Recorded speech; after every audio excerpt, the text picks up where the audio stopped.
Alright, day 8. Today we're talking about why it's so important to track your macros and explain to you how you can get started with it. Realize that, what you don't measure, you can't manage. This is like a critical takeaway when it comes to, just tracking your food in general and understanding, how many calories you are eating, okay? Again, like I mentioned before, calories are going to be the main thing when it comes to, changing your body weight. And then really understanding the macronutrient split of your foods, protein, carbs, and fats is going to, really help you to alter your body composition. So lose fat and gain muscle, okay? But overall, here's what I want you to know, that what you need to track to get started, okay? So a couple of things. I have it here.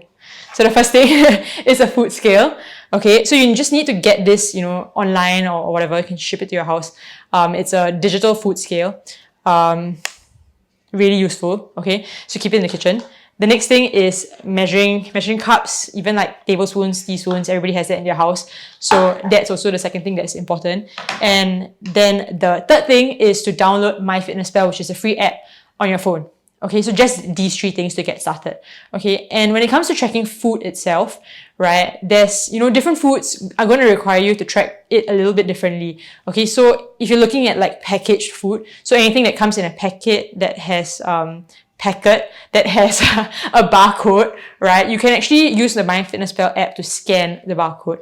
Something you want to take note of is that, look at the serving sizes, look at the amount that, you actually are scanning. Because sometimes, depending on how much you actually are consuming, it might not tally with the serving size. So what I like to do is to change the serving size to like a gram. And when I weigh it on my weighing scale, I know exactly precisely how much of, that I'm eating, okay?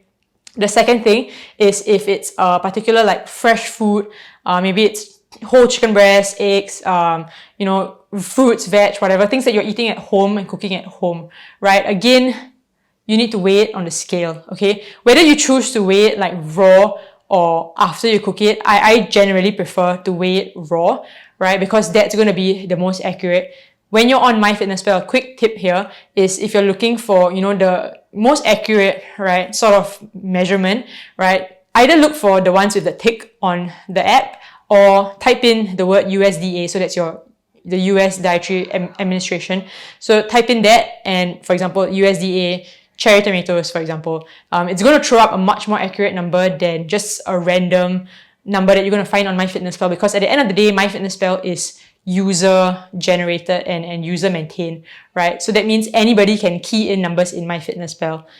So the third thing is if you are eating out, okay? So honestly, this is, going to take a bit more, understanding and experience with tracking your macros. And when you have tracked at home for a significant period of time, you would be able to go outside and eyeball, because at the end of the day, it is still an estimate when we're eating out. We don't know for sure, how much chicken is on the plate, right? Unless, they tell us specifically, 200 grams of steak or whatever. But, still the chef doesn't like owe it to you to, actually make that calculation exact, right? So do your best to estimate the numbers when you are eating out. And, when you are doing this consistently on a daily basis at home, it's going to make that estimation when you're eating out much more possible to do, okay? Really want to drive home the importance of this, okay? Weigh your foods, okay? There's really no way around it. And, at the end of the day, it's really an additional couple of minutes of work for much more significant and targeted results, right? So the trade-off is extremely worth it. And, whatever it is that you're weighing, right? For example, if you're looking at like peanut butter is something that is freaking calorie dense, right? Like 1 tablespoon has like easily 100 over calories. If you are eyeballing that, you can easily think that, if you have the spoon and it's like, like full, right? That's maybe like 2 to 3 tablespoons actually, right? So to be really sure, weigh everything, okay? So I want to just drive that home. Tracking your macros is a skill. It's going to take time. It's going to take practice.